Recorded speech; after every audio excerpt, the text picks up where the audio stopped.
Hello everybody, I have emerged from my ice chamber once more to continue our review on Mario Kart Tour.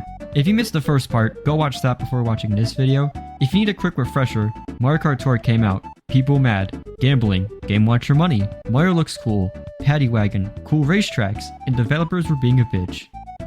So now you're perfectly caught up to speed. And so we begin part 2 by discussing how the developers of Mario Kart Tour responded to the outrage from the whole Ice Mario paywall incident. And following that would be how I quit Mario Kart Tour for a good while due to it completely toying with my emotions. It's another long video, so grab a snack and some sparkling water, which tastes bad but you drink it anyways because you don't have any soda left, and let's continue. So we all remember the deal with Ice Mario, right? One of the competitive tracks paywalled their only character with 3 item slots. Everyone was disgusted by the blatant pay to win and many left the game alongside some bad reviews. The damage was enough to get the attention of the developers and would try to make up for it hoping that the game wouldn't die completely. First off, they would compensate by giving players 5 rubies for the next couple of tours. Gee, thanks. Yippee! And then they would release the Vancouver Tour where we got the best city track so far, featuring Rosalina in a really cool Aurora-themed dress and Wario's first alternate costume. Dang it, I was trying to be sarcastic in this segment, but that's actually really cool. Vancouver Velocity looks amazing and there's a lot more variety in settings and landmarks. You go up the ski lift and glide down the city, along with a hockey stadium and just the visuals being pure eye candy. After that was the Mario Brothers Tour to celebrate Mario Day, and we got Mario and Luigi in their original color scheme. That's cool enough. I suppose I'll try my luck at the pipes. Hold up, something looks odd about the pipe. Wait, does that say 50? No, this can't be. I must be dreaming. Oh my god! That's right. In this tour, they changed the pipes from having 100 content to them to 50. This means that you only need to save up 225 rubies for a guaranteed shot at spotlight items, and the odds are now doubled. This meant less gacha anxiety and overall a massive improvement to the game. I mean, yeah, it's still gacha, but at least it's a lot less pay to win now that the bar is lowered. Mobile game developers, listening to feedback. I couldn't believe it either. Now, it seemed like this was just a one-time thing to celebrate Mario Day, but this carried on to the next tour, Baby Rosalina Tour, which is a very lame theme, but the doubled odds in the pipes are still here, so I guess it's fine. I still don't like you though. And in addition, you can now fire the pipe a few times by doing decently well in the races, rewarding the player for skill and progression. Oh my god, they finally took their Game Design 101 class! How was it, by the way? Did you have the same professor as I did? I was surprised by how quickly things turned around. It really painted a good picture of things to come. And you might be wondering, why did I leave this game around this point? Well, this phase might be considered as a we're so back moment, and we all know what comes after that. Next up was the Hammer Brothers Tour. Hammer Bro and his quirky cousins were all getting added to Mario Kart for the first time, and I was excited because I love Hammer Bro, he's one of my favorite Mario enemies. And now that the pipes are only half as deep, I shouldn't have a problem getting all of them. No, no, no, no, no! So, only 3 tours in with the 50 item pipes, they changed it back to 100. Cool. Great. Awesome. We had a good thing going, but you just had to revert back to the Dark Ages. Don't blame them, poor defenseless indie game company Nintendo needs their money! What made this even more insulting for me personally is the fact they did this on the tour with the character that I really wanted to get. Now confident I could get him due to the more shallow pipes, I was pretty upset that there could be a lot I had to give up, but I decided to go on anyways. I'll do it for him. The amount of rubies I had gave me a 90% chance of getting Hammer Bro. I couldn't get any more rubies for free at the moment, but like, come on, 90%. There's no way I'm not gonna get him. I didn't get him. If you haven't played MKT before, let me just tell you, there is no worse feeling than leaving a pipe empty-handed after spending like 400 rubies. Although the Ice Tour was the lowest point in the game overall, this was my personal low point. I was baffled, frustrated, and defeated. But you know me, I stuck around because I needed that daily Mario Kart stimulation. They had this trick tour where every course is a trick variant, and I admit that's a cool premise. But I was starting to lose motivation, and I wasn't able to complete the tours. And I was starting to think to myself that maybe it's time to put up my hat. The game is starting to get really repetitive, and I just witnessed a game-changing improvement getting revoked almost immediately. So I think it's about time that I leave Mario Kart Tour. Counter argument. Yo, yo, yo! Yeah, not much later, they added Funky Kong and Dixie Kong to the game. And so, just like that, I was back in. Like, come on, it's Funky Kong, the most popular character from Mario Kart Wii and one of the best fictional characters of all time. You could say I was invested, so I immediately went for the pipe he was in. I had about 420 rubies, so that was about a 95% chance to get him. 95? This game would have to be sick to not give me Funky Kong. Hey guys. Yeah, I'm out. That was the last straw. The last straw should have been months ago, but this was the secret straw I had in my back pocket. I can only get fucked over by Mario Kart mobile games so many times. My frustrations were clearly weighing out my enjoyments, so I left in a huff, confident that this game is terrible and I would never touch this game again. For like 4 months. So, what I missed during my break? Oh, you know, a lot. They had more new characters like Nabbit and King Babam. They created an alternate route of Calamari Desert where you drive on the train tracks for the majority of the race and have to avoid the train coming directly at you. You know, like the coolest thing ever to a Calamari Desert fan like myself. They also heavily revamped Choco Mountain and Airship Fortress. Oh my god, they were like, Sam, please come back, please, we miss you. However, the game finally caught my attention during the Mario 35th Anniversary Direct, where they announced that both Mario and DK Jr. as their Super Mario Kart sprites are coming to the game. That I had to see for myself. And although I didn't have the rubies to unlock them, I was at least able to admire them by looking at the computer players, and yeah, they look strange and out of place, but in a strangely charming way. During my return, I noticed that there was this new event token shop. I soon discovered that while I was gone, they added new collectibles called event tokens. So, how do you get them? You pull enough pipes? You need to apply to a subscription or something? Come on, what's the bullshit method? Wait, you collect them by actually playing the game? Depending on the tour, they can be on the racetrack or you can get them from causing opponents to crash. And they can be exchanged for various items that will help you build your inventory. Yo, I'm so proud of these developers and their game design 101 knowledge. Maybe someday they'll take a game ethics class. I was bummed that they were still going through with the pipes having 100 items, but they now have an additional pipe every tour called the special pipe. Here the pipe actually had 50 items and most of the time it consisted of older items to help newer players catch up. I kinda wish that the regular pipes were 30 and the special could be maybe 30, but it's still a welcome feature nonetheless. It at least made items more accessible. At this point, I was a bit on the fence, deciding whether or not it's worth getting back into the game, but I made up my mind as soon as it was announced that the next tour was gonna be the Los Angeles tour. This really caught my attention because LA, of all places, is now a racetrack in Mario Kart. I was thinking I shouldn't dedicate a whole segment on one track. But fuck you, it's my video. This is the Los Angeles section, baby! The reason why I was particularly interested in this city track is I actually live in LA. Well, not like the Los Angeles, I'm from one of the cities in the area. My point is that it's the most recognizable city for me, and I get to feel what people from New York or Tokyo felt when those cities got added.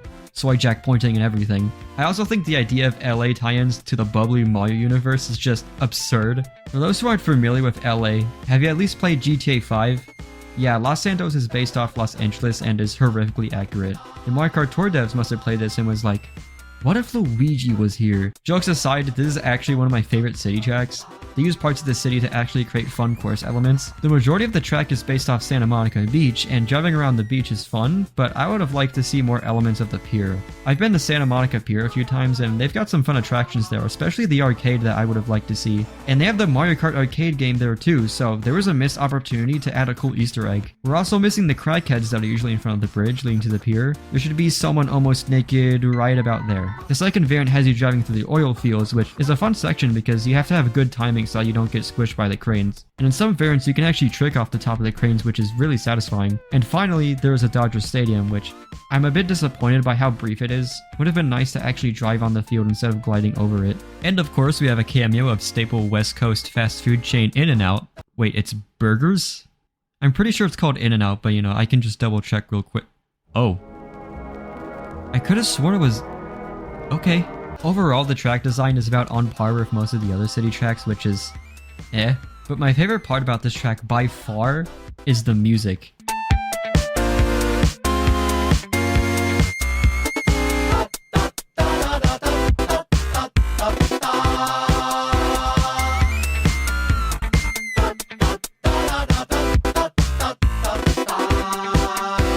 It's the perfect music for the beachside city vibe. The attitude this music gives is just immaculate. And I'm sorry, but the remix in Mario Kart 8 is kinda mid. The Los Angeles tour is one of my all-time favorite tours because of my attachment to the track and its music, but also because of a certain alternate costume that came out. Mario Sunshine. I'll call back to a costume you get in Super Mario Sunshine after collecting enough shines. Mario gets a pair of shades and a Hawaiian shirt with a shine sprite pattern. It's the most chill as fuck Mario design ever and I love it. His animations include adjusting his glasses. I don't know what he's doing here, but he looks cool doing it. And the jig he does when winning is, ooh, oh, kill him, kill him. He also has the giant banana special item, which is my favorite, but let's save that for a later segment because this Los Angeles segment has been going on long enough. It's just an important part of the game to me because this was when I decided to go back into the game, now with my frustrations in the past and am going in with more caution this time around. Following the Los Angeles tour was the Anniversary Tour, celebrating the game's 1 year anniversary. All of the city tracks return alongside a bunch of alternate skins from those cities. Looking back, these pipes kinda sucked, but it was good for me who is now a bit behind in the game. The tour itself was kinda lame in retrospect. The game was being really penny pinching when pulling off this so-called celebration. There was barely any bonus rewards or appreciation for the player base, but that puts a close on the game's first year. It was a bit all over the place in terms of quality control, but that's natural when something is just starting out.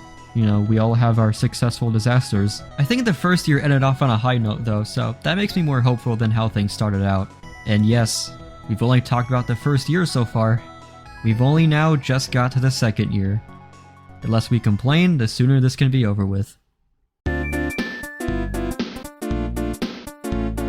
Early into this year, Mario Kart Tour announced the upcoming Mario vs. Luigi Tour, the first of a recurring event called a Team Rally, where players will choose 1 to 2 teams that'll compete against each other. It's pretty similar to Splatoon Splatfest. You collect team tokens during races, and the team with the total amount of tokens collected by the end of the tour wins. I like the idea, it grows the community aspect of the game and adds some more engagement. But the trend of neat idea, rough execution continues here. I've participated in every team rally, and most of the time one team has the advantage the whole tour and just wins at the end.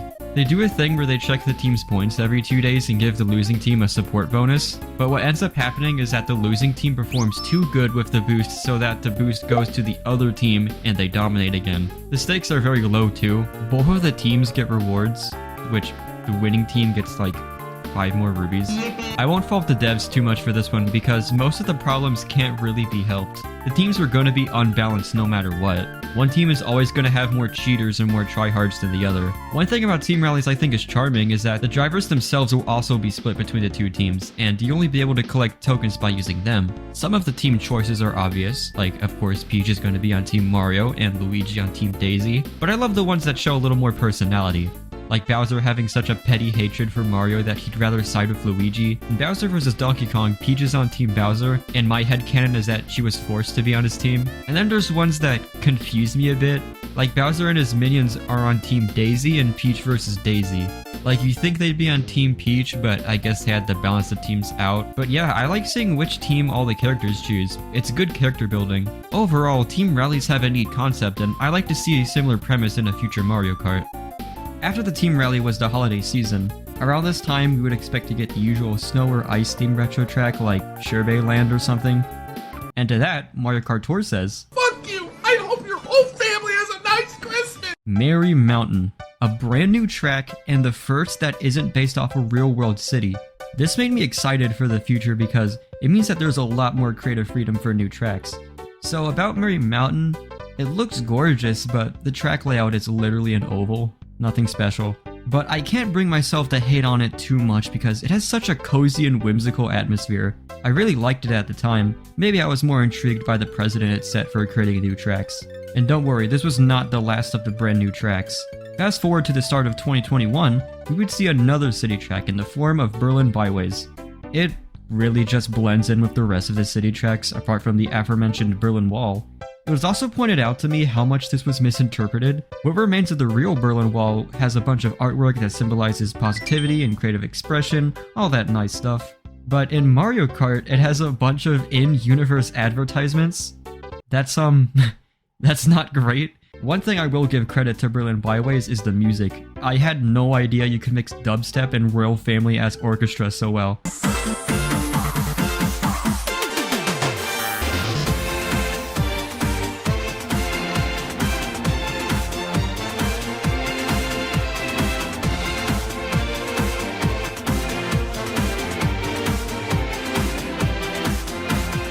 After this, nothing too out of the ordinary other than adding catsuit characters.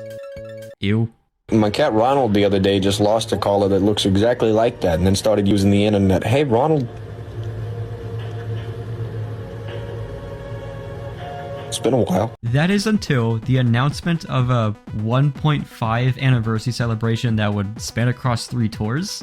Is it just me or like celebrating a half year of something unusual? Then again, if I had half birthday celebrations, I would not be complaining. Now I make fun of this idea of a celebration, but it actually ended up being the peak of the game in my opinion. The first of the 3 tours was Mario Tour, which, once again, a Mario Day celebration. I wouldn't really care for this tour if it weren't for the introduction of my favorite kart design in all of Mario Kart, the B-Dasher Mark II. I don't know what it is, maybe the traditional Formula 1 race car design and the sharp edges, but I am in love with this design and I thankfully got it from the pipe with no issues.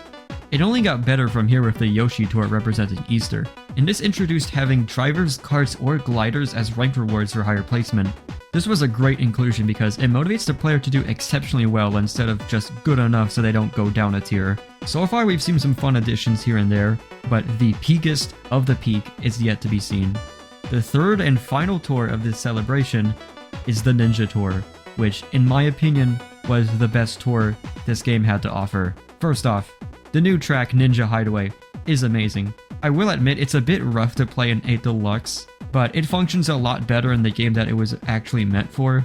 The music goes so hard, especially the 8 Deluxe remix, and I love how there's multiple layers and split paths. Almost like if Yoshi Valley was properly executed. Shy Guy Ninja is also one of my favorite alternate costumes. I'm very lenient on style points as you may have gathered, and boy does he have style. He turns into a scroll in one of his animations like, come on. Plus, he was the first high-end character to get the Boomerang special item, which was a pretty popular item. Overall, the hype around the Ninja Tour was huge, and it was deserving of it. It also helped that the game gave out a lot of bonus rewards to commemorate the celebration. It was like they were admitting that the 1-year anniversary special was mid as hell, and that this was the true celebration of Mario Kart Tour thus far. About a year from this point, I convinced myself that I hated this game and never wanted to touch it again. But I'm glad I gave it another chance because I was able to accept that the game isn't going to fix its fundamental game design issues, so I might as well live with it, and just enjoy the game's strong suit, which was its content. And boy, did they give us some great content. Speaking of which, Australia Jump Scare. Sydney Sprint is a solid track. My favorite part is when you're by the train and the passengers throw a bunch of items on the road. That is technically littering and not something they should be doing, but what do I know, Australia has its own dimension. Oh, I just found out that Americans call a flicky willy donker a fucking light switch, mate. At the time, I was more interested in the Bowser vs. Donkey Kong tour coming up. That pairing goes so hard, it's a mashup of raw strength, and I could not wait to see if either of them get a cool new costume, or see a Donkey Kong or Bowser themed course get added to tour. So I opened up the app, and here's all the new stuff that came to the Bowser vs. DK tour. I don't think this joke works because I use Fomora. There was nothing new added. Nothing. Okay, there were a few reskins of karts and gliders, but who cares? Every tour before it had at least either a new character, costume, or a track. Often it was both, but at least there was one of them. Here, nothing. This was the definition of filler and missed opportunities, because you know how awesome a costume for Donkey Kong or Bowser would have been. But nope. They didn't even bother, and this is a contender for one of the worst tours. I bring this up as an important part of the game's history because it was when the developers first came to the realization that sometimes they don't really need to try because they'll get money anyways. And because of that, we will see a lot more boring filler tours down the line. I remember around this time I felt like the game was out of steam. It's like they went all in with the 1.5 anniversary and didn't really plan what to do next. There would noticeably be a lack of new tracks around this time. You'd be lucky to get a new retro that month, and the new character costumes were really nothing that special. However, a new bonus challenge was introduced around this time called Kart Pro. Kart Pro was an event where you can earn a good amount of rubies by winning 3 multiplayer races in a row. This is a good time to mention that multiplayer was eventually added. Real multiplayer. Not single player pretending to be multiplayer. When it first released, I tried it out, and if I'm being honest, it should have stayed inbound. Lag and connection issues are the worst I've ever seen in a Mario Kart game. I've had red shells hit me without any warning pop up, players just appear in front of me, and I felt like an error could strike at any moment. You have an online multiplayer score similar to the normal Mario Kart games, but it's not in the same format as just big numbers. You instead have rankings like A or B and so on. Depending on how well you do, your percentage goes up or down, and you'll rank up once the meter hits 100%. For how long I've been playing this game, I've only been able to get to A because holy hell, it is such a grind fest. If I see someone with S+6 rank, which is real by the way, I'm going to treat them with the opposite of respect. The rule set also changes each day, and any rule set that isn't just a vanilla race is annoying. Like, they'll have teams where you can lose experience when you get first but your other teammates are in last. Very fun and awesome. Or when it forces everyone to be on 100cc, which 150 is already slow in Tour, so imagine the agony of going even slower. I don't understand why they enforce these rules instead of just being able to set them yourself. I should have collected much earlier that the devs just want the players to suffer. Overall, multiplayer is a mess, and I didn't want to touch it with a 10-foot pole. That is until Kart Pro was a thing, and was dangling these rubies in my face, and I was like, fine, I'll play it to complete Kart Pro real fast and get out. How hard can it be?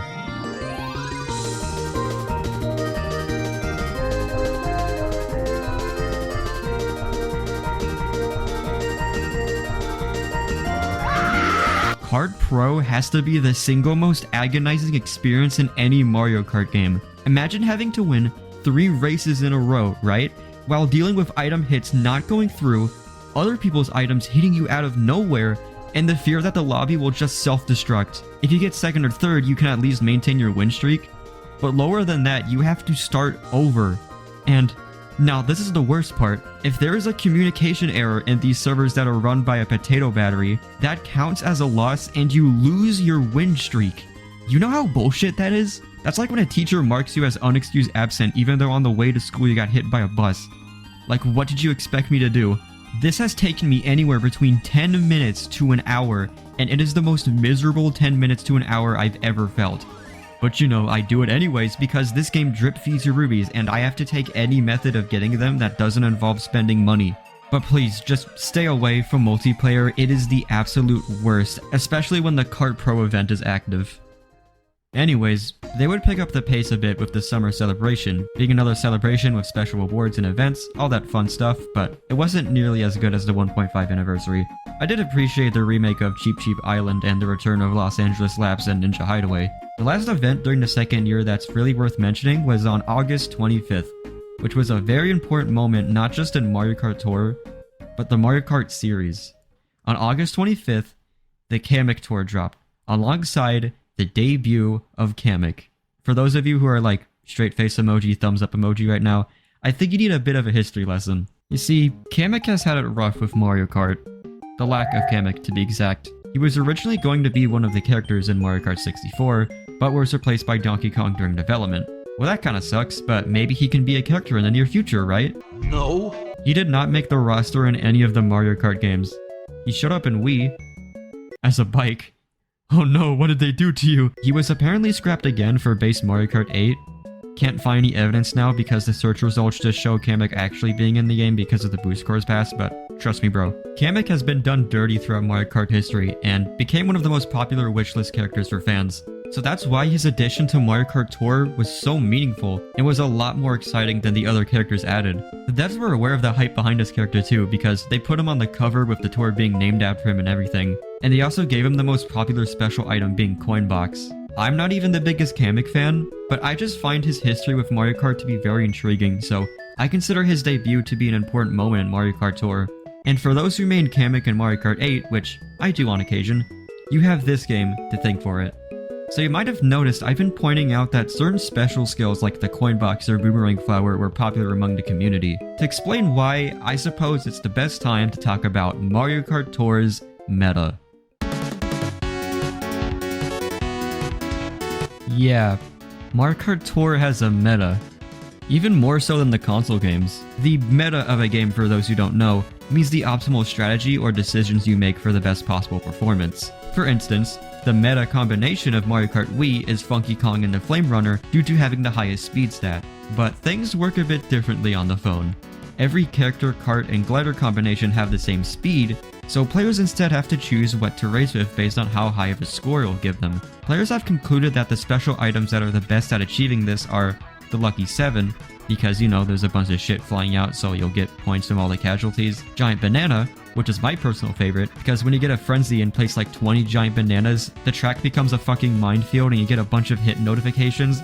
Oh, it's so satisfying. Coin Box is self-explanatory. It spews out a bunch of coins.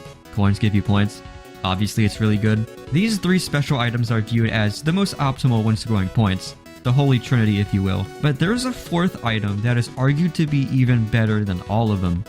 The Boomerang Flower. How it works is that it grabs coins on the track and pulls them towards you, which is already pretty good. But then one day, some player had the idea to use the boomerang to nab the coins coming out of a computer player's coin box. The fanbase named this technique boomboxing. Because, you know, boomerang and coin box. Yeah, clever. Boomboxing could get you even more points than just collecting coins from your own box. It spawns coins around your cart, so you only collect the ones that land in front of you. But with the boomerang, if you position it right, you can sweep all of the coins that come out of another player's box, so you get way more points. Although there are some competitive players that don't go for the boombox strategy because it's such an elaborate setup. You need to hope that you get a computer player in your lobby with the coin box skill, and you need to be at the right place at the right time. It's very time consuming. Still, I admire the competitive player base for finding out these wacky strategies to get the highest possible score. And if boomboxing shows anything, it shows that the meta players have quite the dedication. And as we further explore meta strategies, you'll see that maybe they went a bit overkill. As for the carts, they give different bonuses like extra points from rocket starts, drifting, jump boost, and so on. I think mini turbo is generally the best skill, but jump boost is even better for trick variants or courses with considerably more ramps. Well, there we go, that was simple. Too simple, I guess, because people found another aspect of carts to hyper-analyze. Hitboxes. Yes, it's one of those fan bases. The carts with bigger hitboxes are favored because then you can collect more coins from coin boxes.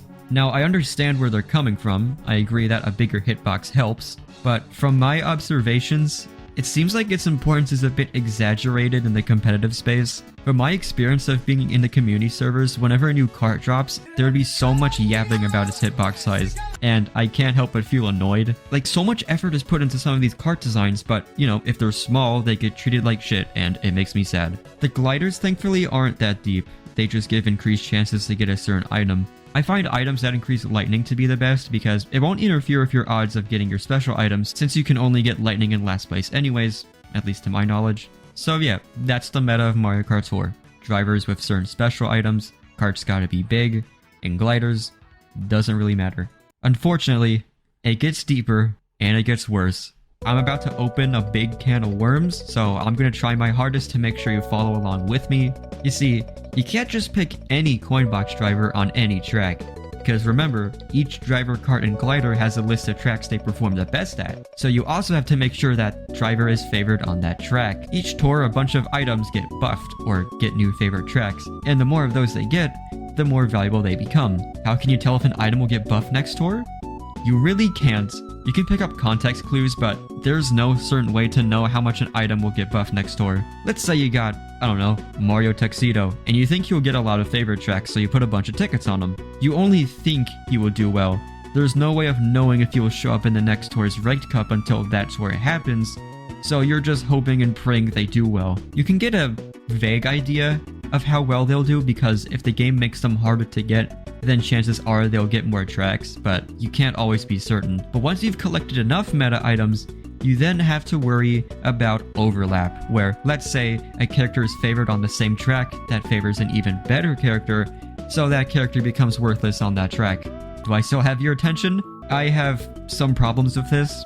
Don't get me wrong, it's really satisfying to see an item you leveled up a lot get buffs after buffs, but that won't always be the case. I want to play as my favorite characters, but the game can discourage me to do so because they don't appear on the top shelf of tracks that often, and I get rewarded for just doing what everyone else is doing. Now, there were meta combinations in previous Mario Kart games as I've mentioned, but in say Mario Kart 8 Deluxe, you can pretty much play as anything and you'll do just fine. Making sure you have good loadouts for the rank cups can already be stressful.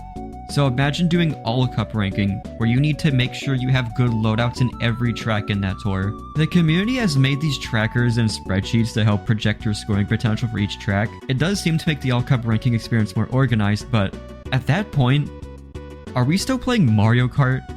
We're using Google Sheets? This is the point where I just tap out. Like, this isn't a rag on the creators of these sheets. I'm just trying to demonstrate that a game can take its meta a bit too far. Games can have an optimal play strategy that's just inherent for a game, but it shouldn't be so deep to the extent that this Mario Kart game has systems that's pretty much a stock investment simulator. Like, investing in a go-kart and watch its value rise and fall. What are we doing right now? I want to go back to being all like, it's a me, Luigi, yahoo, wahoo, it's time to win the race.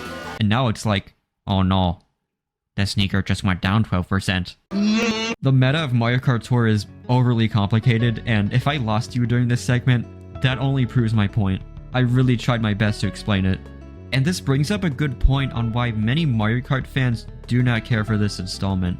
It's the Mario Kart that's the furthest from being a Mario Kart. The other games are so enjoyable because it's simple yet flexible. Casual players can have a basic understanding of how the game works, but those who want to master it won't get bored by its simplicity. There's optimal routing for race courses and character and kart stats to consider. This is why the Mario Kart series is as famed as it is, where both casual and competitive players can find enjoyment. Mario Kart Tour, on the other hand, is neither simple nor flexible. It's quite layered in how the game works, given how long this review has been so far. And you can't really play the game however you want, given that the algorithm favors specific character kart combinations. So it scares away the casual fans who just want to do what they want, and it doesn't do much to entice the competitive ones either. Although Tour has a very layered meta strategy to it, it's nothing like the console games.